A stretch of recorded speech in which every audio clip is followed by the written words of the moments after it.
السلام علیکم. نننې زمونږ چې کوم ټاپک دی هغه مونږ سره جینز دي. نو جینز مونږه دینه مخکې ووی چې ډي ان اے ده او کروموسوم دي، کروماټین مټیریل دي په نیوکلیس کې. نو ډي ان اے چې کوم دی مونږه پرون ښه په ډیټیل سره ووی چې دا مونږه سره هیریډیټي مټیریل د یو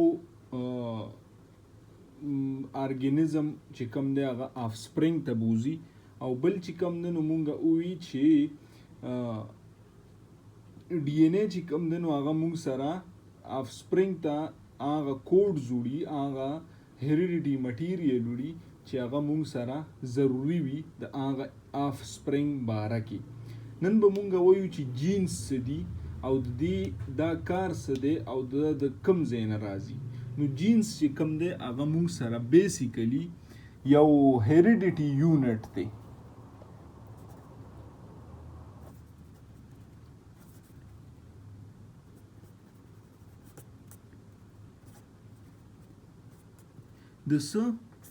د سیل صحیح شو. بل چې کوم دی مونږ سره یو پورشن دی د ډي ان اے مالیکیول.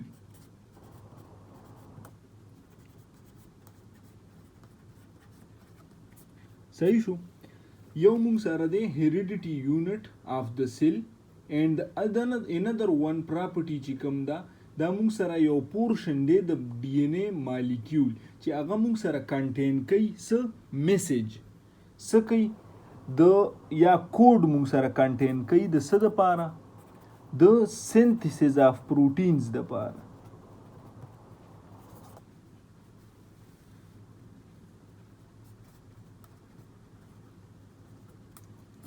صحیح شو. دو خبرې کوډ کیری کوي څه دپاره، د سینتھیسز آف سپیسیفک پروټین د څه نه، د امینو ایسډ مالیکیولز نه.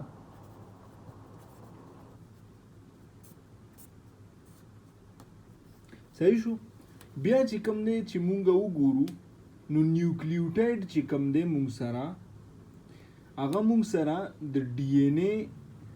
سکسیسیو بیس چې کله مونږ سره پیرز را یوځای شي هغې ته مونږه مطلب درې چې کوم سکسیسیو پیر آف ډي ان اے مونږ سره را یوځای شي نو هغې ته ټریپلیټ یا کوډان وایي. او هغه کوډان چې کوم دی مونږ سره کوډ کوي یا فارم کوي یا جوړوي څه کوډ ورډ جوړوي یا چې کوم دی مونږ سره انفارمیشن جوړوي د څه باره کې، د امینو ایسډ باره کې. مطلب چې کوم دی نو هغه مونږ سره ایچ امینو ایسډ have their own specific code. صحیح شو. سپیسیفک کوډ ورډ وي مونږ سره چې هغې دپاره یا سپیسیفک انفارمیشن وي چې هغې په باره کې مونږ سره هغې نه پروټینز جوړیږي. بیا چې کوم دی نو مونږ سره 20 امینو ایسډ وي، 20 امینو ایسډ چې کوم دی کله مونږ سره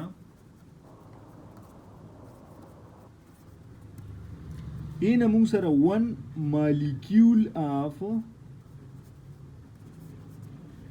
پروټین جوړي. دا 1 مالیکیول آف پروټین چې کوم دی دا د دې 20 امینو ایسډز نه جوړي. 20 امینو ایسډز مالیکیول چې کوم دی د هر یو ایچ امینو ایسډ چې کوم دی په دې 20 کې د هغې دپاره به یو سپیسیفک بیل کوډ ورډ وي په دې جینز باندې چې د هغې باره کې مونږ سره د هغې نه په رایبوسوم کې پروټین جوړیږي د نیوکلیس نه بهر. بیا چې کوم دی نو مونږ سره ټریپلیټ چې کوم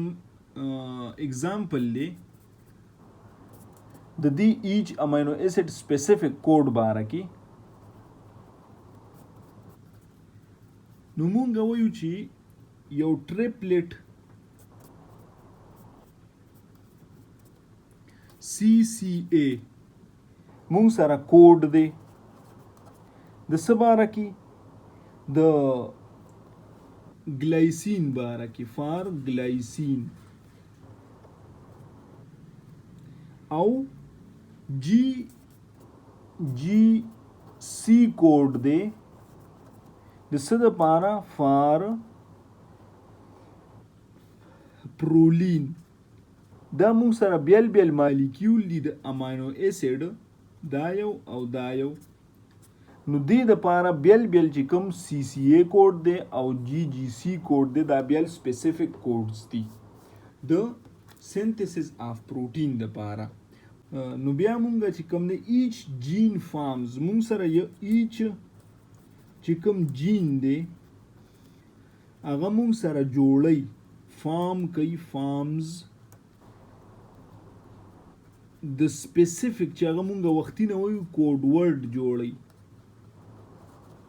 او هغه کوډ ورډ څه دپاره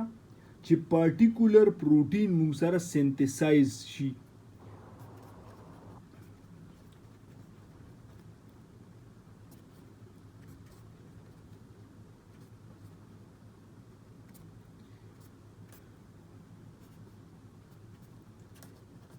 synthesized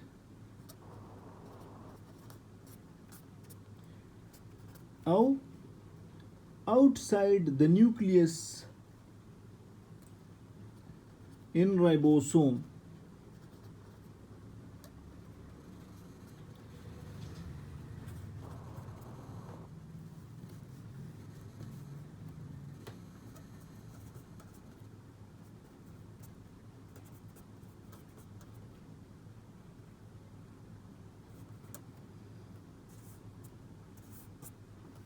صحیح شو مینز سمری چې کومه ده د جین مونږ سره دا ده چې جین مونږ سره یو هیریډیټي یونټ دی د سیل چې مونږ سره هیریډیټي مټیریل ساتي ځان سره یو بوک دی بوک لایک سټرکچر دی چې هغه مونږ سره د سینتھسس اف پروټین باره کې سم کوډز سم انفارمیشن ځان سره ساتي او دی کې ټریپلټ او کم کوډان چې کوم دي هغه مونږ سره موجود وي چې هغه مونږ سره کوډ جنریټ کوي یا چې کوم دی نو د امینو اسید مالیکیولز دپاره سپیسیفک کوډز وي څنګه چې مونږه خبره وکړه د CCA او د GGC د ګلایسین او پرولین باره کې دا مونږه چې کوم دی نو جین چې کوم دی مونږ سره فارم کوي کوډ ورډ د پارټیکولر پروټینز سینتھسایزیشن دپاره یا سینتھسس دپاره په رایبوسوم کې چې هغه مونږ سره آوټساید د نیوکلیس پرفارم کیږي او څه دپاره د انرژي آف سیل دپاره که ستاسو داسې ویډیو خوښه شوي نو لایک کوئ شیر کوئ سبسکرایب کوئ زموږ چینل نور داسې انفارمیټیو ویډیوز دپاره والسلام